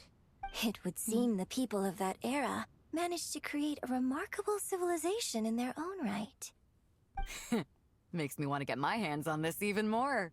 Ningguang's gonna be so jealous, don't you think? Has this war chariot caught your eye, Captain Beto? Oh, you must be Linlong from Shigu Antiques. Nice to meet you. This exhibition has been amazing so far. Well, that's all thanks to supportive patrons like you and Mr. Zhongli, of course. As for this war chariot, It was discovered by an archaeological team sponsored by Hoishan Hall. The price comes in at 90 million mora. 90 million? I have 90 million. I'm not sure I want to spend all of it on this, but can we bargain? How much? 90 million? Woo, looks like my eyes were a bit too big for my wallet. Quite a bargain. Oh, Zhongli, please, let's be realistic for once. Please, please, please. A bargain? 90 million more I could feed Paimon for like 1,000 years.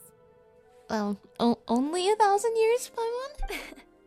And if you actually went on an eating spree that long, perhaps you'd be considered an antique worth that kind of mora too. What, 90 million? Nuh-uh. Paimon's worth way more than that. I love how the value of money in this world seems to have increased a lot, because I think they know by this point, a lot of the players that have been playing since the beginning are probably hoarding hundreds of millions of mora. Well, although if I spent Mr. a lot of it Zhongli recently. thinks it's a good deal, I'm sure it's worth it. Beto's putting way too much faith in Zhongli. What if he's only here to drive up sales? True! You know, what if he's just here to... Paimon, you're so smart. Like, that's literally what he could be doing. I mean, I know he's not, but he could if he wanted to. Drive up the price? I'll take the chariot, Miss Linlong. Someone will come by with the payment. Quite the discerning eye you have, Captain. After the exhibition ends, I'll have someone deliver it to the Alcor. Actually, could you send it straight to Yujing Terrace? I'd like for the Tianquan to see the proof of my discerning eye for herself. Understood. Great. Yunjin and I both found something. What about you three? Want to keep perusing? And don't worry about the mora. It's all on me. Nobody's Really? going home empty-handed tonight. No, I can pay for my own stuff. I insist. I appreciate your kindness, Captain. No, Zhongli but might I'm need to afraid take up I your have some offer. private matters to discuss with Miss Linlong. In that case, Okay. don't let us keep you, Mr. Zhongli. Right this way. Traveler, Paimon, perhaps you would like to accompany me. Oh, he's inviting us. Yes, I would. So you can show us another bargain antique that's so far out of our price range it's not even funny? Other people are always demanding Mr. Zhongli's time, but it's quite rare for him to extend an invitation himself. I wouldn't pass up this opportunity if I were you, Paimon. It also probably means something really important. Yeah, just don't forget to come aboard the Alcor for a drink later. Okay, so we gotta meet up with Hu Tao and Xiangling and the others for food. We gotta meet up with Beidou for a drink. And we're probably gonna have to meet up with Zhongli for tea later as well. So, it's okay though. We're in town for a bit, so we have plenty of time to spread out our commitments. Yeah, guess you're right. Taking a quick look isn't gonna cost us anything. Let's go! Unless there's an entry fee for this part of the exhibition specifically. No, I just think Zhongli has something important to tell us. We're really on a boat, huh? Where'd our friends go? They already disappeared. This is quite cool indeed. That's amazing. It's so amazing. That's just all the details, right? This I actually wonder if this is real, and then Zhongli was just saying it's a fake to make Yunjin feel better about buying it. These are all the jade pieces that were found, Mr. Zhongli. Wow! So many styles! What kind are these? These are a type of ceremonial jade. You're familiar with Chenyu Vale's rain jade, right, yes? Yeah? Oh, yeah! So these pieces are all used in the rain jade ceremony? Well, you may not know, Paimon, but before the rain jade rite came into practice, Chenyu Vale was known for a different ceremonial tradition that also involved jade. Okay. The Bi is used to honor heaven, the Cong to honor earth, the Gui to honor the east, the Jiang to honor the south, the Hu to honor the west, and the Huang to honor the north. These form the 6 ritual jades. Whoa. I was gonna say like 6 degrees of freedom. No, yeah, it's up, down, left, right, forward, backward, basically. Okay. It's unfortunate, however, that Miss Linlong's set is missing both the Gui and Hu pieces. I know. These jade artifacts are from such an ancient time. It's proved difficult to track them down, even for our establishment. No matter. You happen to have precisely the piece I was looking for. Huh? This broken jade token? I didn't expect this to catch your eye, Mr. Zhongli. It isn't one of the 6 ritual jades. What is it? It has a moon, a crescent An moon. affect belonging to an old acquaintance of mine. Oh? An old acquaintance? One of your collector friends, Mr. Zhongli? You could say that. Traveler, take a closer look. Okay. What will I notice that... It looks kind of like a statue of the Seven or the statue of the new moon. We'll have to touch it? This is probably too expensive. I would be afraid to touch it. Huh. It doesn't look all that special to Paimon. Just seems like a broken Paimon? artifact. You say that every time! Surely even you must realize sometimes it must be special. There's a crescent moon. Indeed. It's been thousands of years since the moon has appeared in such a form. Oh, that's right. So, in the past, the moon wasn't always full.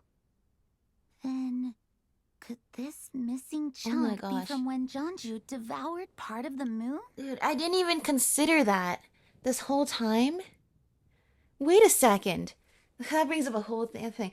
Back when it was the fake sun and the fake moon, it made sense that the fake sun would always be fully illuminated, and the fake moon would also always be fully illuminated. Now I have a real moon, though. The real moon does not actually have its own light source. I can assume the fake moon might produce light on its own because it's fake. A real moon would not produce its own light. Yet we still see it full in the sky every night, or at least I have every night since we did the World Quest. World Quest? Archon Quest. Much bigger than a World Quest. The Archon Quest. It still appeared full every night. Even though it's not emitting its own light, right? Unless it is emitting its own light because of Columbina's power. Anyway, but that's so true. This whole time I'm trying to figure out stuff about like the eclipse and where does the sun and Tevat's position have to be for if it's like actually a lunar eclipse. But I realized we haven't even considered the fact there hasn't even been crescent moons or half moons or new moon since the new moon arrived. Anyway, that's a really important detail. It's worth looking into. Your insight is invaluable, Mr. Zhongli. I had no idea how special this piece was. Since it has caught your interest, allow Shigu Antiques to cover the cost. Oh, that's very generous of you. That is far too generous, Miss Linlang. Yeah, what he said. Not at all. I've always wanted to give people a chance to appreciate these snapshots of history. So, holding an exhibition like this has been a lifetime wish of mine. And it never would have been possible without your help, Mr. Zhongli. I merely put in a good word with a few acquaintances of mine. And it had a profound impact. Without your recommendation, I doubt half of these collectors would have come to the exhibition. So, on both a personal and professional level, I owe you my thanks, Mr. Zhongli. Wow! Zhongli actually did something useful for once. Yeah. What the? Oh? What the heck? What did it do? What? Uh-oh. That's a cool loading thing. They make the loading thing so different every time. No, these days. What just happened? How did I get here? That light ahead looks like it could be an exit. I should check it out. Zhongli, did you mean for this to happen? Because that's why you told Ether to pick it up. Oh, your outfit. This music. The water ripples. The light, it seems to always be equally far away. 3, 5, 7. Uh-huh. I think I know that voice. It's her theme. 11, 13, 17. These are all the prime numbers. Who said that? 19, 23, 29. 31? Thanks, Ether. I knew you'd get it.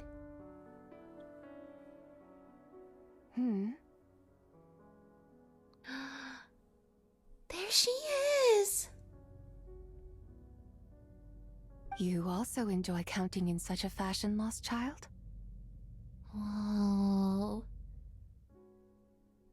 It's so surreal we're finally getting to meet her. The same loneliness as them. It seems to exist in your heart as well. Who are you? Me? I'm sorry, I don't remember. What is this place? The shadow of the moon? Or a dream of time? Oh, we can see Liyue Harbor from here. I'm sorry. No one has asked me such things before. I've been here for so long. There is much I have forgotten. Did you bring me here? I know nothing of your arrival. All I know is the longing in people's hearts. Yet, I sense the moonlight's guidance within you, child. Perhaps that is what brought you here. The moonlight's guidance. Does she mean Columbina?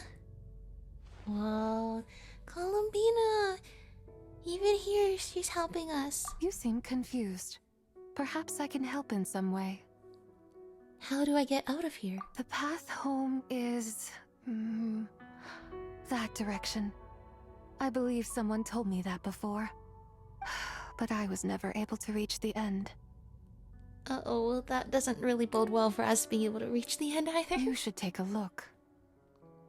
How about we go together? No need. It would seem... my time has already run out.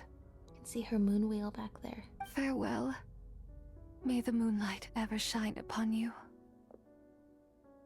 May the moonlight connect us. That's so sad. Zhongli, you knew this would happen, didn't you? Wow! Zhongli actually did something useful for once. Bro, he knew this, that at least he knew this is a possibility of something happening. I'm back. Your complexion looks rather ashen, traveler. Are you feeling all right? You knew. What's wrong? Does your stomach hurt? I just met the strangest person. I was just in the strangest place. Huh? What are you talking about? You were right here the whole time. Once again, Paimon, this has happened so many times where Ether zones out and is transported to like another dimension. This has happened actually probably more times than we can count on our hands. Ah, I see. You knew! I'm afraid we must take our leave, Miss Linlang. My friend has taken ill and I must escort him to get some rest. Oh, thank you. Of course. Traveler, Thank you. Paimon, please, come with me. Ah, yes. Explain. Regarding the payment for the jade token. Charge the expense to the Wangsheng funeral parlor if you would. I thought she just said she was gonna cover the cost. No, poor Hu Tao again. Okay, we're going back into that domain. Oh, you guys. You're actually here to... Guess someone's thinking of me. Huh, but this late at night? Who do you think it could be? Must be that consultant. Oh, of she yours. knows. I bet he's out there spending all year more at the exhibition. Yeah, he'd be the perfect employee if he just knew how to rein in the spending. But never mind him. Let's focus on the moon. We gotta see if it gets eaten tonight. This is definitely not the spot the picture was taken because clearly Chivong Terrace was further away. Like we weren't standing just at the base of it and where the photo was taken. I don't think it's going to happen. We've been out here all night and the moon's the same as ever. You guys should have brought like a tent or like, you know, like some chairs, have like a little barbecue. This would be a nice spot to camp. It is quite late, and Changyun's getting tired. How about we head back? We can come back another time. Head back? Already? Actually, I do have a new dish I'm testing out tomorrow. And as part of my New Year's resolution, I'm trying not to oversleep. Which definitely means it's gonna happen as soon as you all leave. Alright. Guess it just wasn't meant to be. Let's go.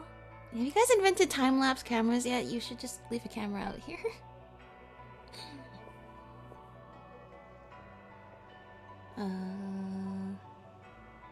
When the Moon is gone. sun's out, bathe in sunlight.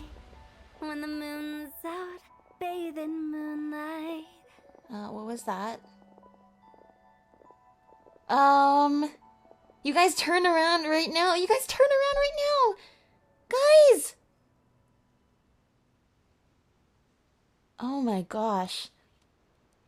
That actually doesn't not look like an eclipse. That actually looks like a hole in the moon.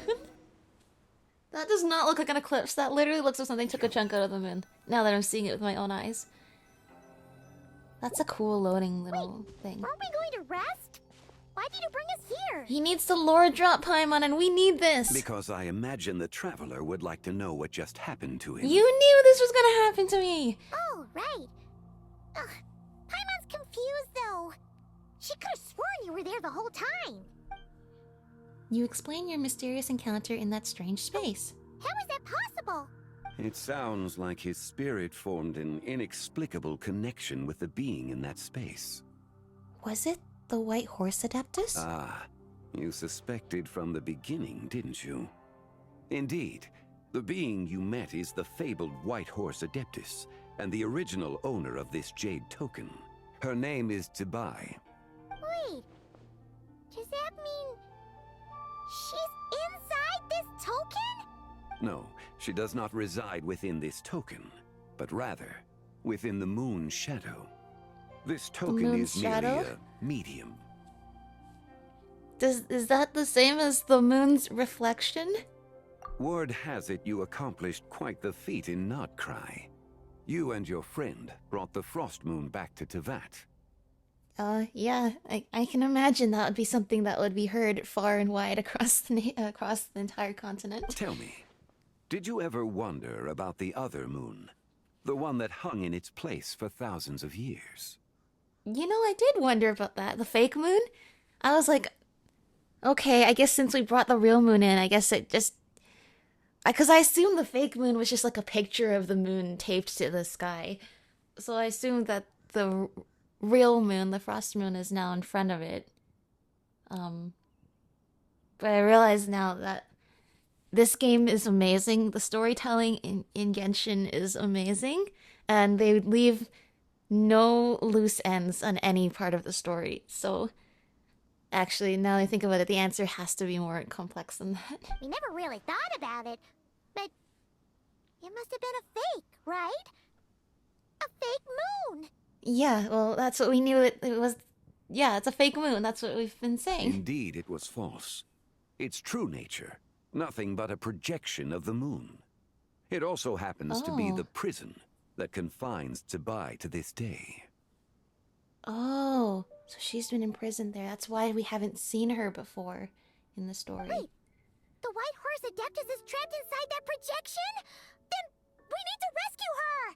But for how long? The moon in the sky right now is the real one, right? Where did the fake moon go?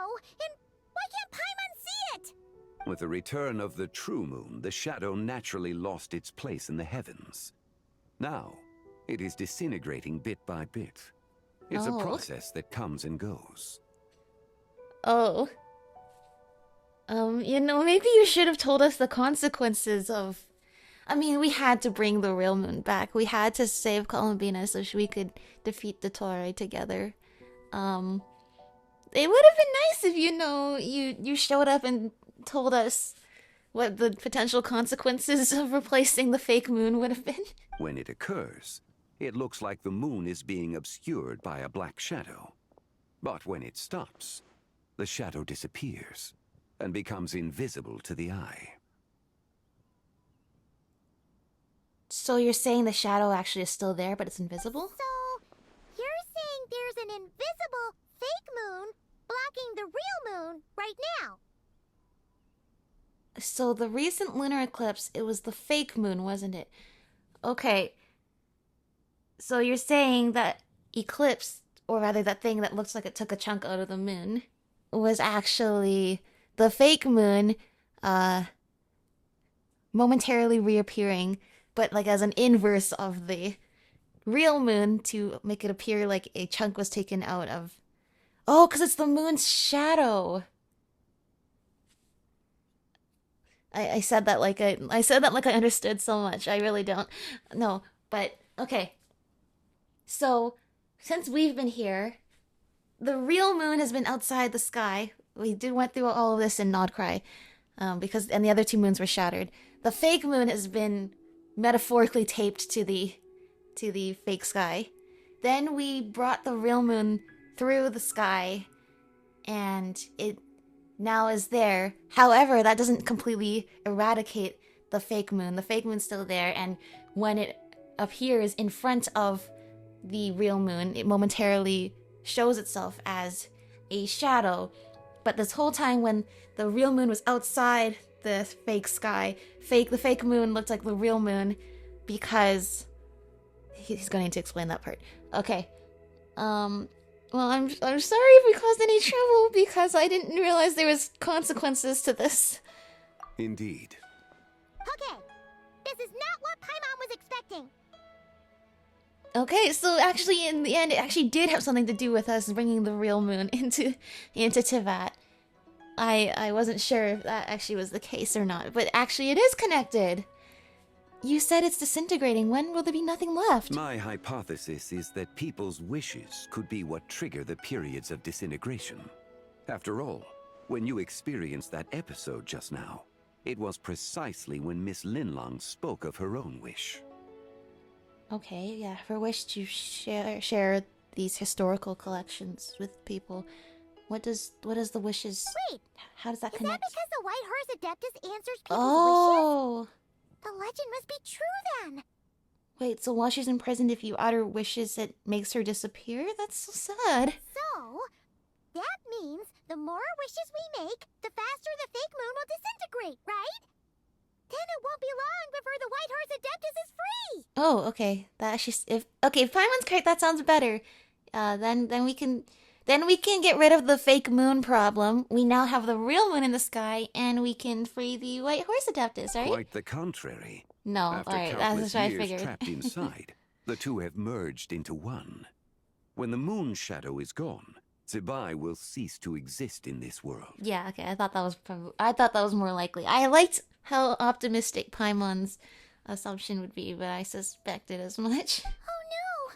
So, by bringing the moon back, we actually hurt the White Horse Adeptus? No, I feel so bad now. Do not burden yourself with such thoughts.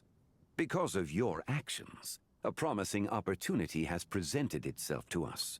Let us not forget, what is crumbling is also precisely that which imprisons her. Yeah, plus if we had let Dottore take over the world, there wouldn't really be any world left for us to save in this case. Or any White Horse Adeptus left for us to save, for that matter. Okay, so...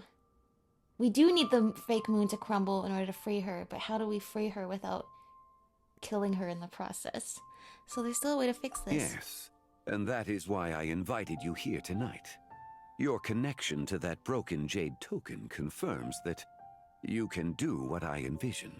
Well, I'm so happy to help you, Mr. Zhongli. However, while I had hoped to receive your assistance, this matter could have significant ramifications. Well, look... you say that as if last time, with the whole thing with Hu Tao, you didn't have me go into the border between life and death, just knowing that as a descender he couldn't be erased from Irminsul. But you know, you literally sent us to the border of life and death. I think we're really past the point of significant ramifications when it comes to doing whatever you ask of us. I must admit a certain reluctance to implicate you in more of Teyvat's secrets. Okay. Often, the deeper one's knowledge of such matters, the harder it becomes to extricate oneself from them. Look, Zhongli, I am grateful you wish to protect us, but the entire mission of our being here is to learn the truth of this world, and to find our sister at the end of the journey in the Sea of Flowers. I think whether you participate in this or not, we are going to find out more secrets that the Heavenly Principles or the dragons or anybody out there did not intend for the Descenders for the traveler specifically to find out. Right, there's a lot of things a lot of people don't want us to find out. I think we're going to find out anyway. So I think, if anything, it's better for us to learn from a friend and helping a friend, right? You are someone who once traveled through the boundless sea of stars. I cannot help but wonder. Perhaps it is wrong for your fate to become too entangled with the fate of any one world. I already know a bunch of secrets. I'm already deeply connected to Javat. Yeah, both of those things. We're too far in this now. What is that back there? That pillar. Was that pillar always there? I don't remember that pillar being there. Was that pillar always there? I don't remember that there. Such is your conviction, then. Since journeying beyond Liyue, you have had ample time to reflect on these matters, it would seem. Yes. So, tell me what I need to do. Very well. The first secret I must reveal is that Zebai has long since passed away. Oh. The being within the Shadow Moon is merely one of the 3 deadly selves she severed before her death. Oh. She's like... I don't want to use Alphalus and Alphalin as an example again. Also, this is not like that because Alphalus was not dead. It sounds like Zebai was dead. Interesting. So it's kind of like her ghost? Wait! The White Horse Adeptus is dead? Weren't you supposed to tell us how to fix this? Now it just seems even more impossible! She's already passed away. That also explains why the other Adepti don't even know about her. Please, remain calm, Paimon, and allow me to explain. Stop freaking out and let me explain the whole thing first. The 3 deadly selves is a practice used by those engaged in spiritual Deadly cultivation. selves? The intent is to sever the 3 vice-laden mortal selves to reveal one's true, pure self beneath. However, Zebai's 3 selves are more complicated in nature. Yeah, okay. Well, let's see how they're more complicated, because I'd say if the intent is to sever the 3 vice-laden mortal selves to reveal one's true pure self, then wouldn't her more pure self be the self that's dead? Because in the moment before her death, someone preserved the shattered essence of her soul and placed the fragments within her 3 deadly selves. Oh. So part of that purity is also in the 3 deadly souls, which are now each a mixture of the vice-laden mortal self, as Mr. Zhongli just said, and also her soul. Oh, that must be where Istaroth comes in. If we retrieve the 3 fragments of her soul, there is a chance we can restore her presence in the mortal realm. So that means we can bring her back to life? Yes, provided we retrieve the fragments of her soul's essence from the 3 deadly selves. Then I'm guessing I just met one of them. Indeed. The being you encountered was Zebai's first deadly self, Ziju. After Zebai's death, she ascended to the heavens and became one with the Shadow Moon. Okay, so you're saying all 3 of them are not in the Shadow Moon. Okay, is that what we're calling it now? We're calling it the Shadow Moon? Okay. The essence that resides within her is a heavenly soul, also known as Taiguang. Thus, this self is the closest to Zebai's true nature. That said, because she is trapped within the Shadow Moon, we have no choice but to seek out the other 2 soul essences first. Then we can unite them as one. Okay, makes sense. We get the other 2, and we already have one inside the little jade thing that we have. Or at least that jade thing gives us a connection to Fake Moon. I'm probably still gonna call it the Fake Moon. So Mr. Zhongli, where might I find the other 2? Her second deadly self is called Ziju. After Zebai's death, she fell into a slumber deep beneath the earth in what is now known as the Chasm. Interesting. Well, we've been down to all the way to the bottom of the chasm a couple times.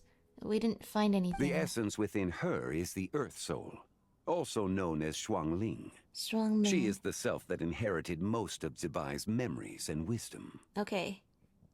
So we have one essence that's mostly her, like, soul. We have one that's like her memories and wisdom soul. The chasm? So, and do we have to go there? That won't be necessary. I sensed her presence on the jade carriage from earlier. Oh, the okay. one at the exhibition. Okay, that makes things easier. It's possible. The return of the frost moon awakened her, and she emerged from the chasm alongside that batch of ancient artifacts. Wait! That must be why you agreed to help with the exhibition! To investigate the artifacts!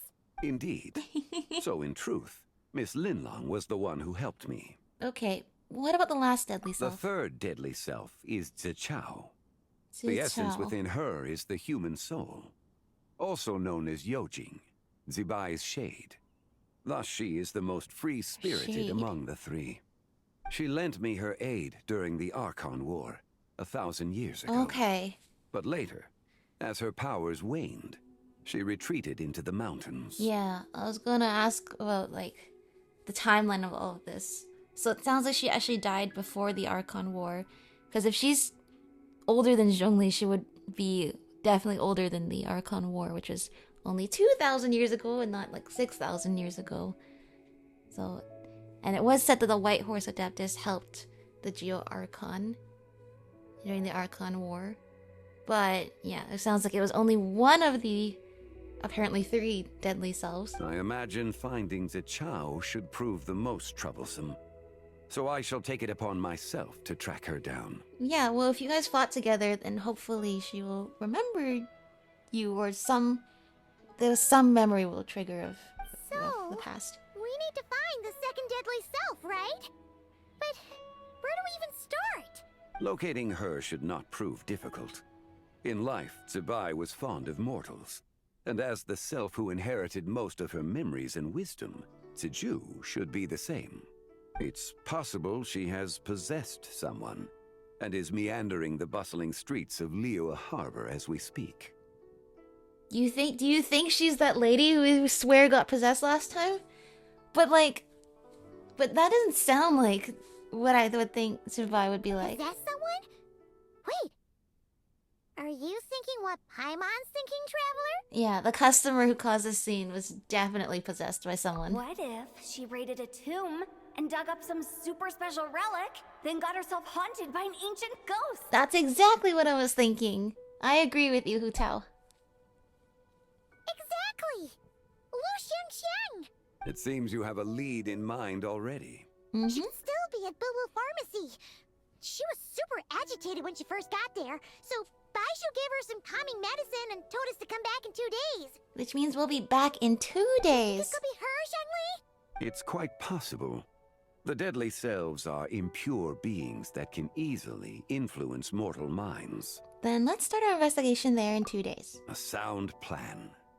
Well, I should get started on my own investigation then. Alright, then we should be meeting up with you soon, Mr. Zhongli. You're leaving already? At least he's not like Dainsleif. He'll be back in 2 days at least. I must. Zichao went into hiding after the Archon War. If I am to have any success tracking her down, and there's no guarantee, I should start sooner rather than later. Do you think Zichao is the one that was in the moonlit bamboo forest? Or do you think it was Jiju, the one that's in the fake moon, the shadow moon? Oh, that's gonna be our new puzzle for the next couple things, isn't it? But you haven't told us! Like, who the White Horse Adeptus actually is, and how she died in the first place! Yeah, I want to know. Not to mention who it was that preserved the fragments of her soul. Should our endeavor prove successful, then naturally those answers will follow. You If gotta not, earn it. Speaking of them would be rather meaningless. You gotta work for the answers, says Zhongli. The one who preserved her soul's essence. Was it you? It would seem that this is a question you are unwilling to set aside. Very well. Dude, I it's shall because tell you. I know you're only holding on to the answers to make the story more suspenseful. It's not like you can't tell us these things. It was the Avatar of Time. It was Isteroth, the Shade of Time. So you know of her existence. Yeah, just a little. Ruler of Time saved her soul. Indeed. Preserving what remained of Zibai's soul in the moment before her death. Only the power of time could be capable of such a thing. However, there is no telling what effect it has had on the 3 deadly selves. In other words, you must exercise caution when seeking out Zizhi. How much time do we have? On the night of Lanternlit, countless Shao lanterns, and the wishes written upon them, will be released into the sky. I estimate that this event will trigger the Shadow Moon's collapse. Okay, which means if we do this right, that will be when Zibai is freed, and not when she dies for real. When that happens, the cage that confines the first deadly self will open. That is our moment to act, but also the moment where all could be lost. For if we fail to retrieve the other 2 soul fragments in time, Zibai's resurrection is hopeless. Understood. As I mentioned before, the answers to your remaining questions should come in time, providing our efforts bear fruit. Let us hope that all proceeds smoothly in the days to come. Alright. Sounds like a plan, Mr. Zhongli. The Realm of Clouds, a Lanternlit Ode to the Silver Moon. Whoa. Did you hear that, horse? Dude, this is so insane. Alright. There's one more thing I want to mention. I was looking up for the episode the other day when I was going through the Seely's Palace. I was looking up the Seely and Angel lore. But it was also the day when the first act dropped. So I will say the page mentioned that Zibai was on the list of Seely's / Angels. Or at least before she died. Oh, that's another point, because the angels got turned into the Seelies. They lost their memories. And when we saw Zibai in the fake moon just now, she seemed to have lost her memories. But just like Koitar, who seems to have lost her memories but still remembers bits and pieces. That was kind of like what Zibai was like as well. Interesting. We're so high up! Julie, you made us climb all the way here. And he's not the Animal Archon, so he definitely did not fly us up here. He made us climb these rocks. Thanks, Mr. Zhongli. No! Alright, may as well. Ah! Alright. That's all for now. Wait for 2 days from now until... Well, but it'll be tomorrow's episode, where we will see if we can find the second of Zibai's 3 deadly selves. I almost want to say deadly sins. They're not deadly sins. They're deadly selves. Plus her soul, which was preserved. And, interesting though. Yeah, super consequential lore indeed. Alright, that is all for now. Thanks for watching. Oh, this is a long episode. It's almost 2 hours. Okay. Thanks for sticking around. And we'll see you all in the next one. Bye!